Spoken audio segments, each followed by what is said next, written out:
Kesitar had been running Nexus Station for 12 years, and nothing surprised him anymore. The massive trading hub sat at the edge of known space, where dozens of alien species came to buy, sell, and argue about prices. His forearms moved across the control panels with practiced ease as he watched the daily chaos unfold through the station's main windows. Ships of every shape and size docked at the station's arms. The sleek Velthari vessels looked like silver teardrops. The blocky Krillian warships bristled with weapons. The organic-looking Nexari craft seemed to grow rather than be built. It was just another busy day in galactic commerce. Then the alarm started screaming. "Administrator Kesitar," his assistant called out, her voice tight with confusion.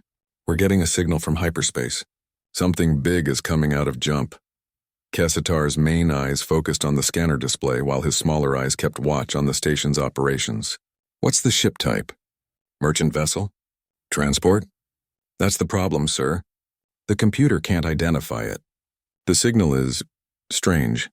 The space in front of Nexus Station rippled like water.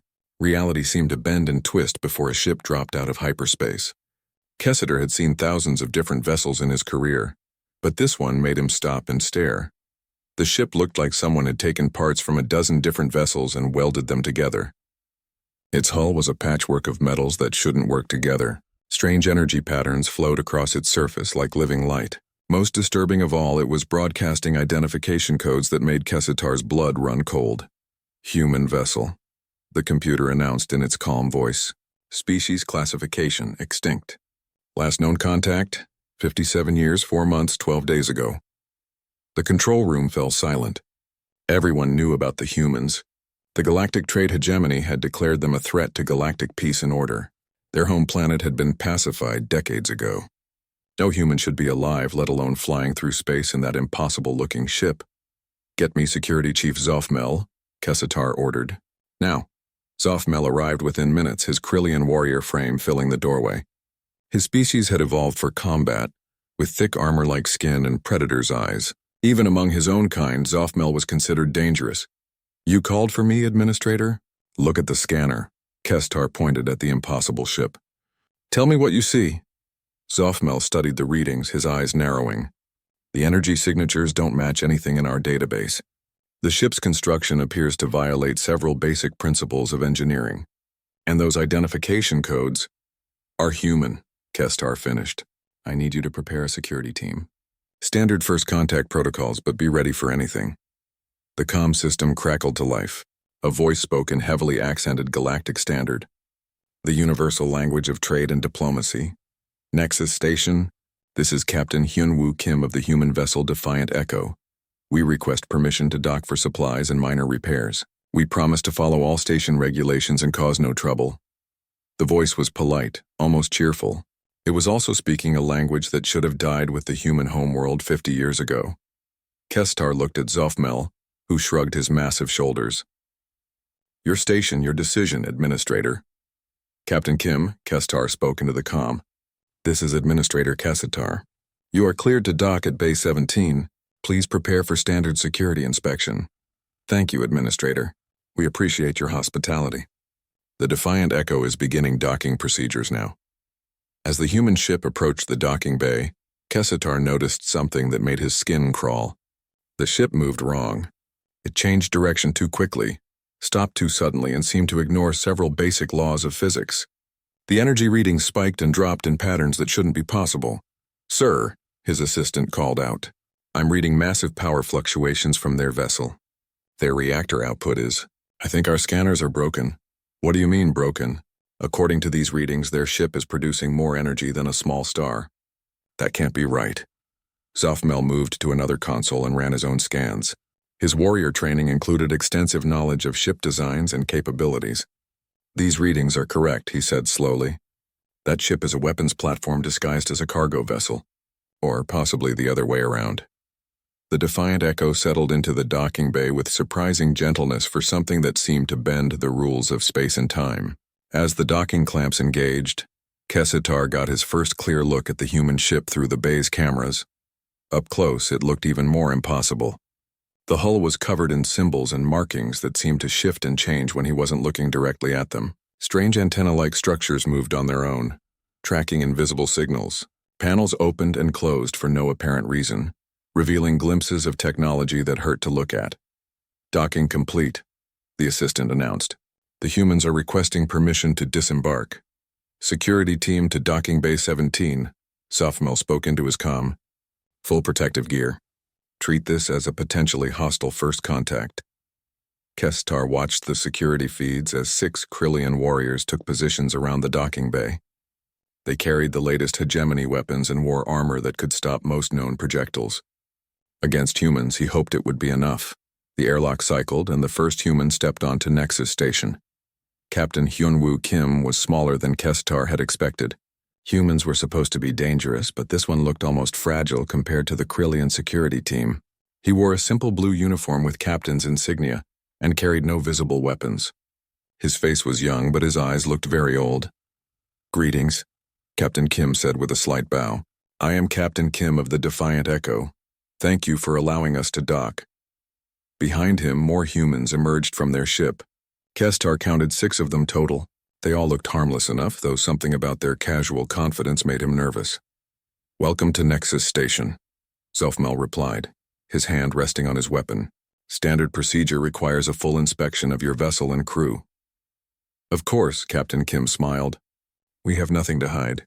Though I should warn you that some of our equipment might seem unusual. We've had to make do with limited resources during our exile." Exile?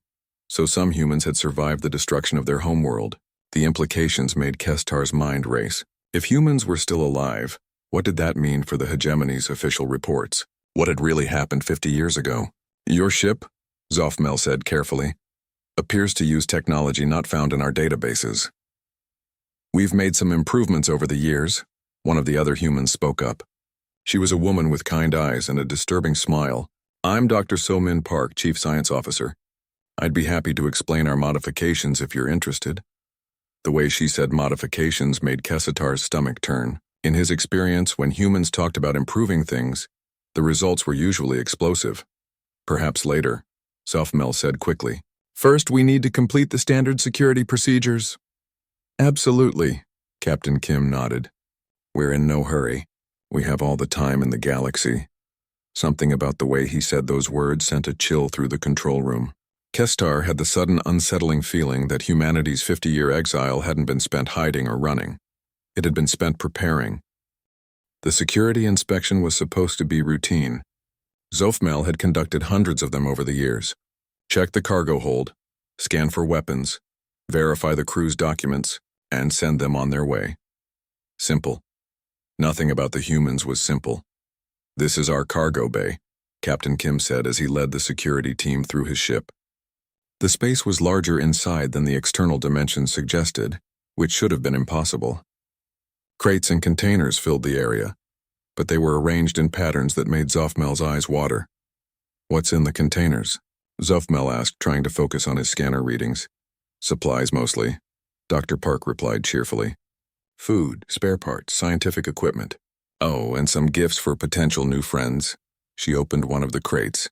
Inside were small, perfectly spherical objects that seemed to absorb light. They sat in neat rows, each one humming with contained energy.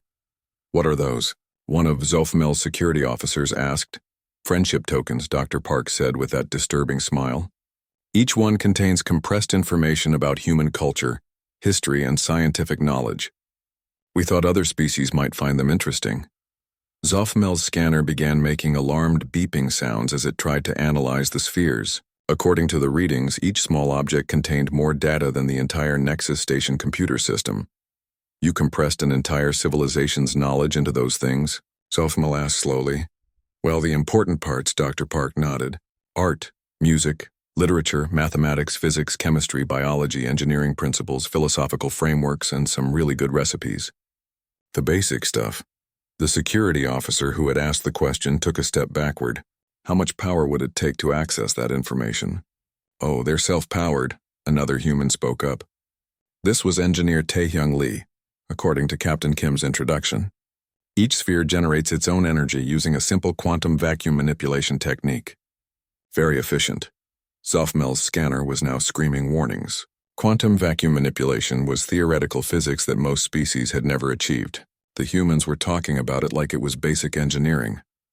Perhaps we should move on to the next section, Captain Kim suggested politely. The engine room made even less sense than the cargo bay. What should have been a massive reactor assembly was instead a collection of crystalline structures that pulsed with soft blue light. They hummed with power that Zoffmel's instruments couldn't properly measure. "How does this work?" he asked, professional curiosity overriding his growing alarm. "We convinced matter and energy to cooperate more efficiently," Engineer Lee explained. "Instead of forcing nuclear fusion, we ask the atoms nicely if they'd like to produce power. Most of them are happy to help." "You ask atoms?" Zoffmel repeated, in a manner of speaking. "We've learned to work with natural forces rather than against them." Much more polite, and the efficiency gains are remarkable. One of the security officers raised his weapon scanner toward the engine assembly. The device immediately shut down and began playing what sounded like human music. "Sorry about that," Engineer Lee said, not looking sorry at all. "Our systems don't like being scanned aggressively. They tend to respond by sharing human culture instead." The music was strange but oddly pleasant. After a few moments, the Krillian officer found himself moving slightly to the rhythm, before catching himself and looking embarrassed. "Could you turn it off?" Zoffmel asked. "Sure thing." Engineer Lee touched one of the crystals and the music stopped. The scanner immediately resumed normal function, though it now displayed song lyrics in galactic standard instead of energy readings. Captain Kim led them to the ship's bridge, where more humans were working at stations that seemed to respond to thought rather than touch. The displays showed star charts that included regions of space Zoffmel had never seen before. "You've been mapping unknown space?" he asked. "We've had 50 years to explore," Captain Kim replied. "Lots of interesting things out there beyond the edge of known civilization." Lieutenant Yujin Choi looked up from her station. She was young even by human standards, with bright eyes and an expression of barely contained excitement. "We found 17 new habitable worlds," she announced proudly, "and 3 space-dwelling species that nobody knew existed, and a nebula that creates its own music, and ruins from a civilization that built their cities inside stars." Inside stars? Zoffmel felt his understanding of physics crumbling. "They were very advanced," Dr. Park added. "We learned some interesting techniques from studying their technology." Before Zoffmel could ask what kind of techniques, alarms began sounding throughout Nexus Station. His comm crackled to life. "Security Chief Zoffmel, report to the administrator's office immediately. We have a situation." "Duty calls," Captain Kim said with understanding. "We'll wait here." Zoffmel left 2 officers to watch the humans and hurried back to the control center. Administrator Kester was staring at a communication display with an expression of pure terror. "What's happening?" Zoffmel asked. 3 hegemony enforcement ships just dropped out of hyperspace," Kessitar replied. "They're demanding we turn over the human vessel immediately." On the display, a hegemony officer was speaking with the cold authority of absolute power. "This is Captain Dong-Wook Nam of the Hegemony Enforcement Division. You are harboring enemies of galactic peace. Surrender the human vessel or face the consequences." The transmission cut off, leaving the control room in tense silence. "What do we do?" Kessitar asked. Before Zoffmel could answer, Captain Kim's voice came over the station's communication system. "Administrator Kessitar, this is Captain Kim. We couldn't help but notice you have visitors. Would you like us to handle this?" "Handle this how?" Kessitar replied, though he was afraid to hear the answer.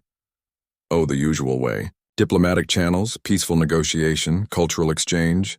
You know, human methods." There was something about the way Captain Kim said human methods that made everyone in the control room very nervous. Through the station's windows, they could see the 3 hegemony warships taking attack positions around Nexus Station.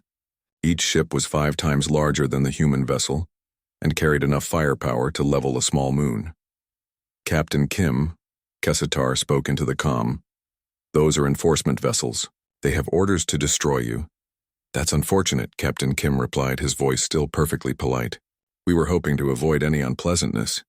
But if they insist on being difficult, we'll have to educate them about proper manners."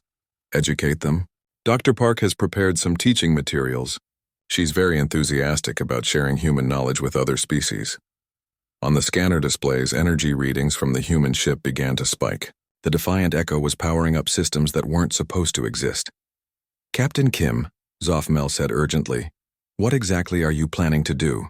"Just a simple demonstration," Captain Kim replied. We've learned that sometimes the best way to make friends is to show them something truly impressive. The human ship's hull began to glow with patterns of light that hurt to look at directly. Space around the vessel started to ripple like water.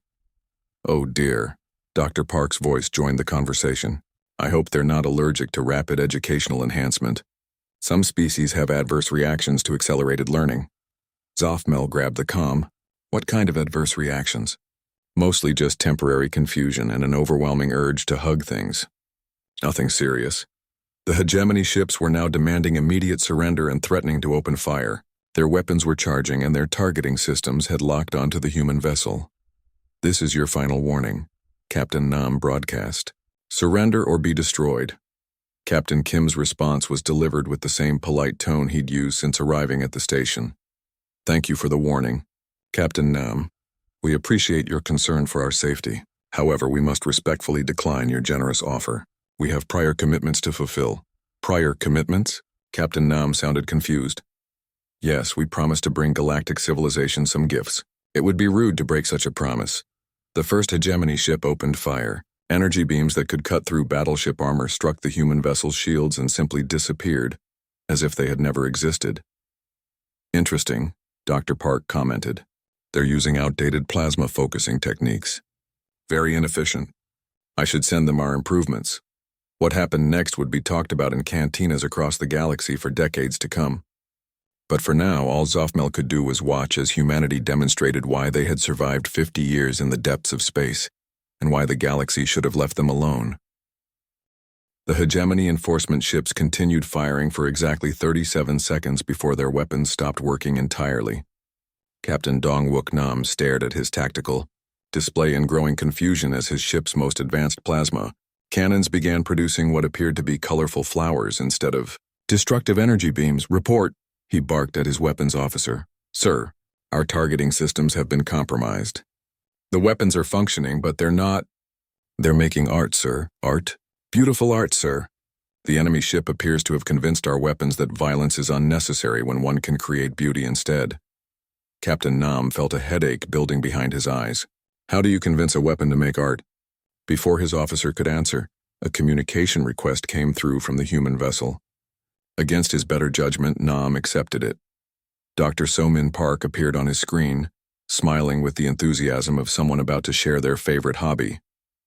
Behind her, the other humans were working at stations that seemed to be reorganizing themselves based on the operator's thoughts.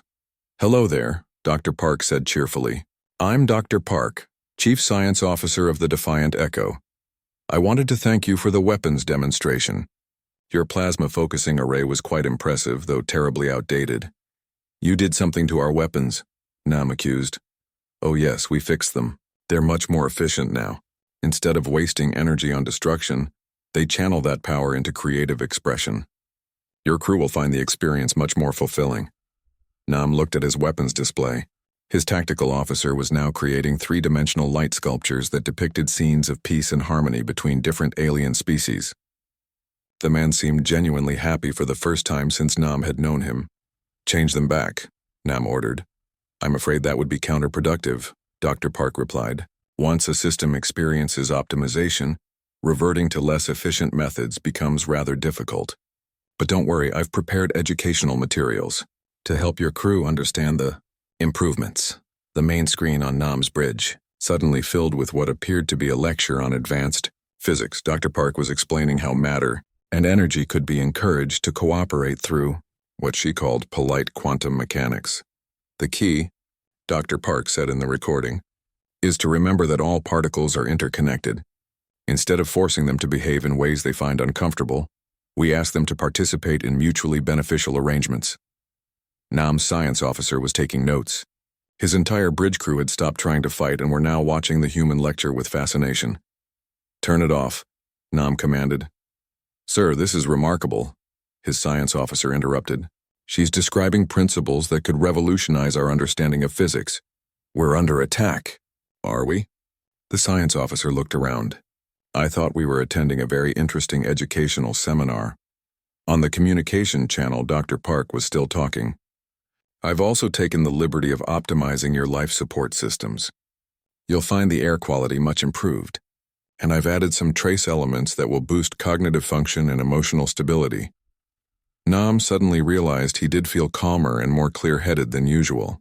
The chronic stress he'd carried for years seemed to be melting away. "What did you do to us?" he asked, though he found it hard to feel angry about it. "Just minor improvements," Dr. Park assured him. "Nothing harmful. Though I should warn you that the enhanced cognitive function might make you question some of your previous assumptions about galactic politics." That was when Captain Nam began to understand the true horror of humanity's approach to conflict resolution. The second hegemony ship, commanded by Captain Rexnall, tried to compensate for the first ship's mysterious malfunction by switching to kinetic weapons.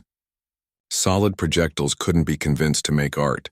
After all, the human response was swift and educational.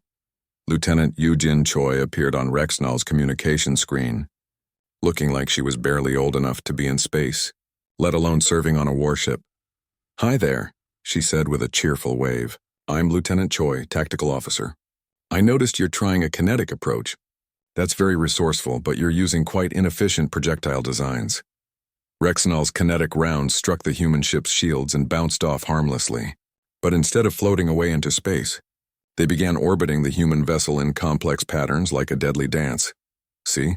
The problem with your current design," Lieutenant Choi continued, "is that you're only thinking in 3 dimensions. Once you add temporal and probability vectors to your calculations, you can make projectiles that are much more interesting." She touched something on her control panel. The orbiting projectiles suddenly multiplied, creating thousands of copies of themselves. They formed geometric patterns that somehow spelled out mathematical equations in 17 different alien languages. "The math is beautiful, isn't it?" Lieutenant Choi asked.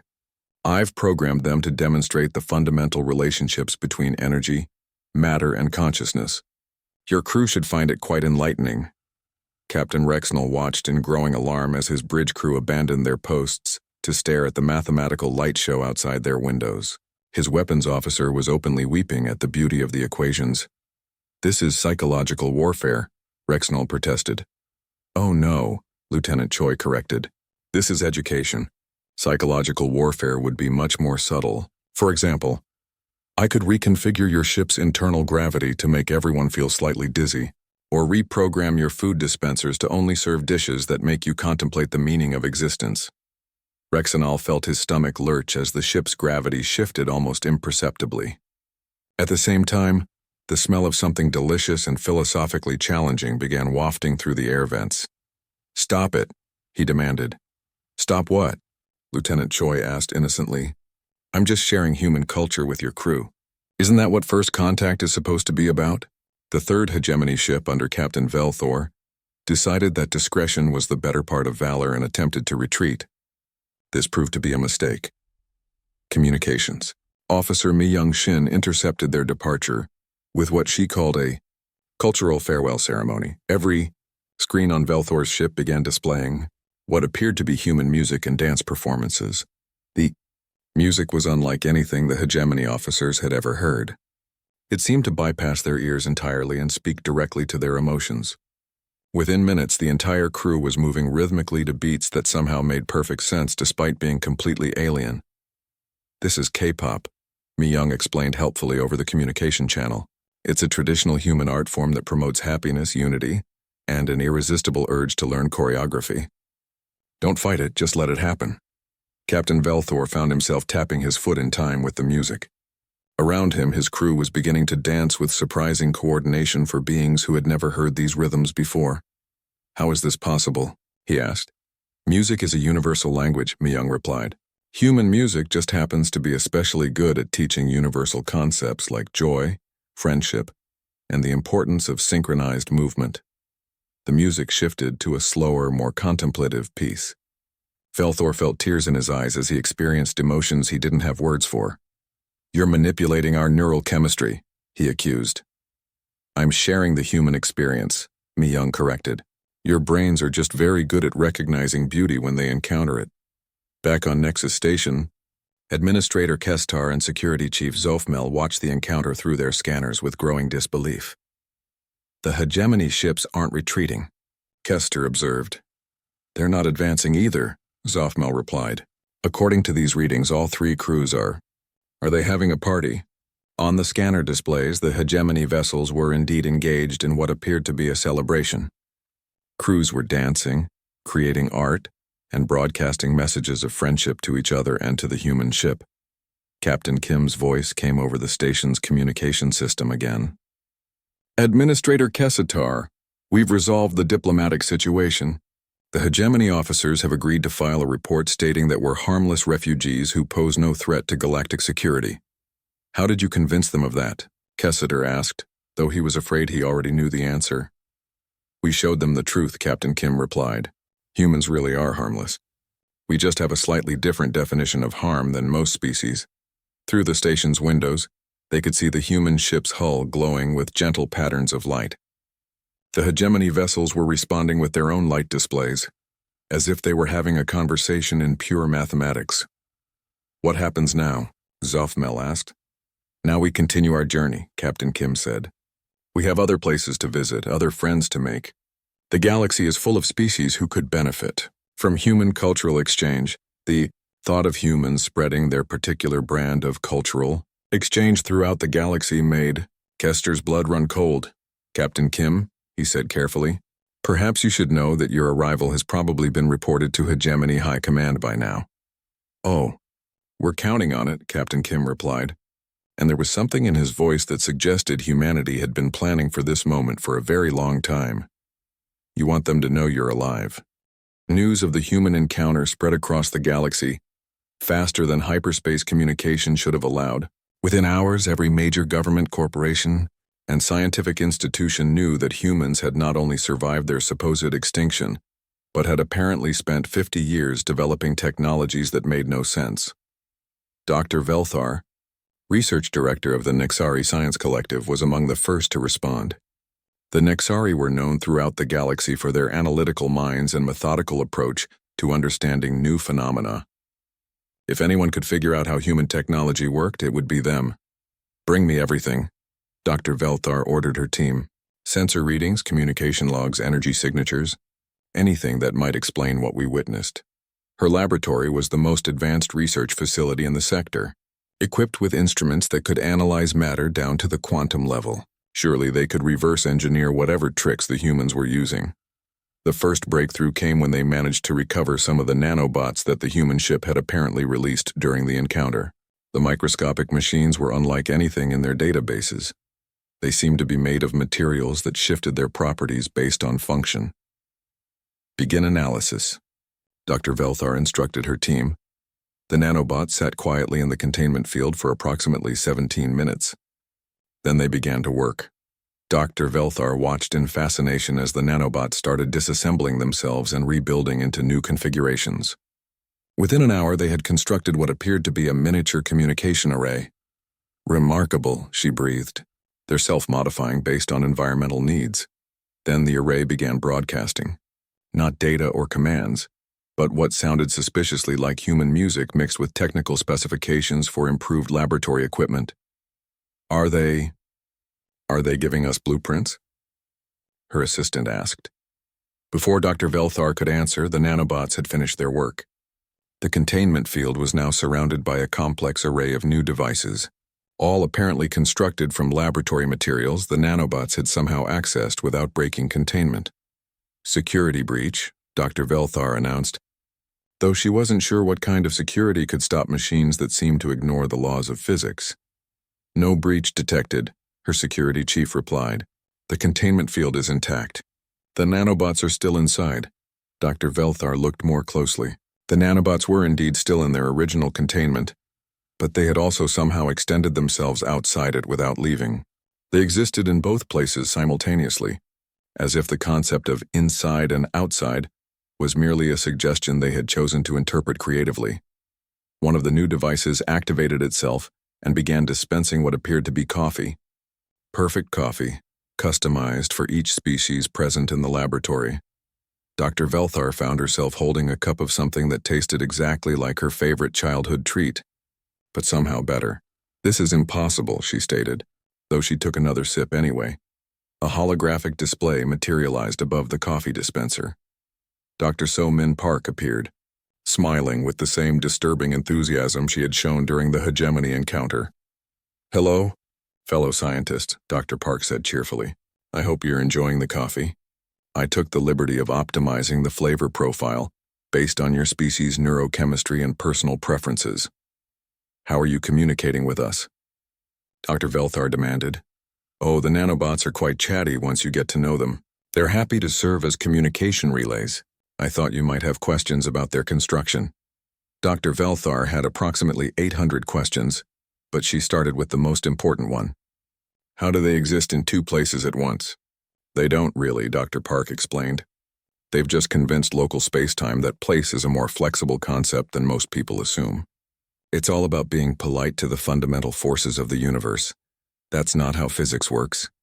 "It's not how your physics works," Dr. Park corrected gently. "Human physics is a bit more collaborative. We found that if you ask reality nicely and offer to help with its long-term goals, it's surprisingly accommodating." The hologram gestured to the devices the nanobots had constructed. "I've left you some presents. That coffee machine will never break down and always knows what you need to drink. The analyzer next to it can identify any substance down to the quantum level and suggest improvements. And the little blue box will answer any scientific question you're afraid to ask your colleagues." Dr. Velthar approached the blue box cautiously. A small screen lit up displaying text in her native language. "Go ahead. Ask about the thing you've been wondering about for 20 years. The one about consciousness and quantum mechanics that you're sure sounds crazy." She hadn't told anyone about that particular theory. She'd been working on it in secret, convinced it was too radical to share with the scientific community. "How do you know about my research?" she asked the hologram. "The nanobots are very good listeners," Dr. Park replied. "They've heard you muttering about it during late-night lab sessions. It's a fascinating theory, by the way. You're on the right track, but you're thinking too small. Consciousness doesn't just observe quantum states, it participates in them." The blue box began displaying equations that made Dr. Velthar's mind reel. They were exactly what she had been trying to work out, but taken to logical conclusions that she had never dared imagine. This is revolutionary," she whispered. "It's Tuesday afternoon," Dr. Park corrected. "We have entire worlds full of scientists working on this kind of thing. Would you like me to introduce you to them?" Before Dr. Velthar could answer, reports began flooding in from across the galaxy. It seemed that humans were making contact with other species, and each encounter was producing similar results. On the industrial world of Korath, engineer Taehyung Lee had helped the local mining guild increase their efficiency by 4,000%. The miners were now extracting resources using techniques that involved asking the planet politely for its cooperation. The planet, apparently, was happy to help. We explained to the geological formations that they could serve a greater purpose by contributing to galactic civilization, Engineer Lee had told the astonished mining supervisors. Most rock formations have been sitting around for millions of years, just waiting for someone to give them a meaningful job. The Korath Mining Collective's productivity. Reports were being studied by economists across the galaxy, none of whom could explain how asking rocks for permission had resulted in a revolution in extraction technology. On the resort world of Felicia Prime, Chief Medic Inho Seo had offered to help with a local disease outbreak. His treatment involved what he called therapeutic harmony sessions, where patients were exposed to specific combinations of sound, light, and positive quantum fluctuations. The results were unprecedented. Not only were the patients cured of their original ailments, but they also reported improvements in dozens of other health issues they hadn't even known they had. The local medical establishment was in chaos as their understanding of disease and healing was completely overturned. Medicine is about helping the body remember how to be healthy. Chief Medic Seo had explained to the baffled local doctors. Most diseases are just the result of biological systems forgetting their proper functions. We remind them and they fix themselves. But it was the report from the Zentari Republic that truly worried galactic leaders. Communications Officer Mi Young Shin had visited their capital world to share human cultural expressions with the planetary government. Within 6 hours, the entire Zentari bureaucracy had reorganized itself into what they called a harmony-based administrative system. Government officials were now making decisions through synchronized dance, routines that somehow produced more efficient policies than their previous democratic process, human cultural exchange protocols are far more effective than traditional diplomacy, the Zentari Prime Minister had announced while performing what appeared to be a complex group choreography with his cabinet. We recommend immediate adoption by all civilized worlds. The recording of the Zentari government's new decision-making process had gone viral across 17 star systems, with mixed reactions ranging from horror to fascination. Dr. Velthar found herself staring at her coffee cup, which had somehow refilled itself while she wasn't looking. The blue box was now displaying a message. Would you like to see what human children learn in basic science class? Against her better judgment, she touched the yes option. The holographic display filled with what appeared to be a lesson plan for young humans. The subject was Advanced Quantum Mechanics and Universal Friendship Protocols. The instructor was explaining how to convince subatomic particles to cooperate in complex engineering projects. Remember, class, the human teacher was saying, all matter wants to be useful. Your job as scientist is to help it find ways to contribute to the greater good of all sentient life. Dr. Velthar realized she was watching an educational program designed for children that was more advanced than anything taught in her university's graduate programs. How old are these students? She asked the nanobots. The blue box displayed an answer. 7 to 9 years old, Galactic Standard. This is remedial physics for humans who are having trouble with the basic concepts. Fleet Admiral Corvex had built his career on the principle that overwhelming force could solve any problem. As Supreme Commander of the Galactic Trade Hegemony's military forces, he controlled the largest fleet in known space. 500 ships, each one a masterpiece of destructive engineering, capable of reducing planets to cosmic dust. He was about to discover that humans had a very different understanding of the word overwhelming. Report, Corvex commanded as he stood on the bridge of his flagship, the inevitable conquest. Around him, holographic displays showed the positions of his fleet as they surrounded the human vessel, Defiant Echo. Target is maintaining position, his tactical officer reported. No change in energy signatures. They appear to be waiting for us. Waiting? Yes, sir. Our communications team intercepted a transmission from the human ship. They're apparently having a staff meeting to discuss our arrival. Corvex felt his confidence waver slightly.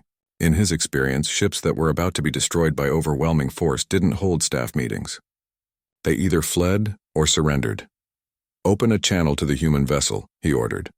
Captain Hyunwoo Kim appeared on the main screen, looking exactly as calm and polite as he had during the first encounter at Nexus Station. Behind him, the other humans were visible, apparently engaged in casual conversation while surrounded by enough firepower to level a star system. Admiral Corvex, Captain Kim said with a slight bow. Thank you for coming. We've been looking forward to meeting you. Looking forward to it? Oh yes. Captain Yoon Soo-yoon has been particularly excited. She's our strategic planning specialist, and she's prepared some presentations that I think you'll find very interesting.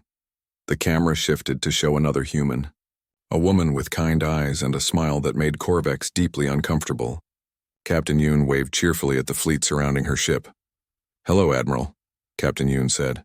I hope you don't mind, but I took the liberty of analyzing your fleet composition during your approach. Very impressive force distribution, though I noticed some inefficiencies in your formation that I'd be happy to help you correct. Inefficiencies? Corvex repeated. Well, yes, you're thinking in terms of destructive capability, which is understandable but limited. Your ships could be much more useful if they were configured for constructive applications instead.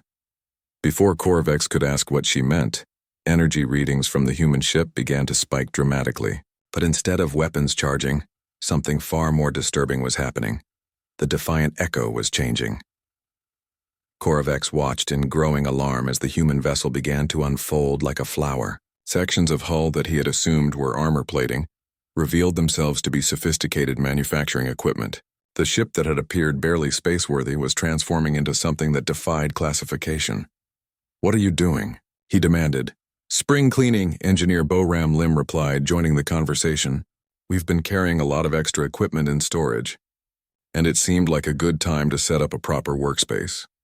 The human ship continued to expand, revealing manufacturing bays, assembly lines, and fabrication units that shouldn't have been able to fit in the original hull. Within minutes, the single vessel had become a mobile industrial complex. "That's impossible," Korvex stated. "Our scans showed a simple cargo ship."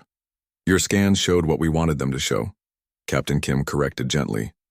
"We found that most species are more comfortable when they think they understand what they're looking at." Engineer Lim was now operating what appeared to be a matter compiler that was producing new ships at an alarming rate.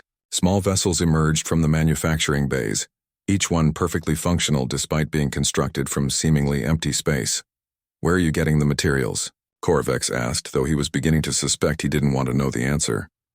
"Oh, space is full of useful stuff," Engineer Lim replied. "Dust particles, stray atoms, quantum fluctuations, dark matter, the occasional abandoned satellite. Most species just ignore it all, but we've learned to make friends with the universe's recycling program."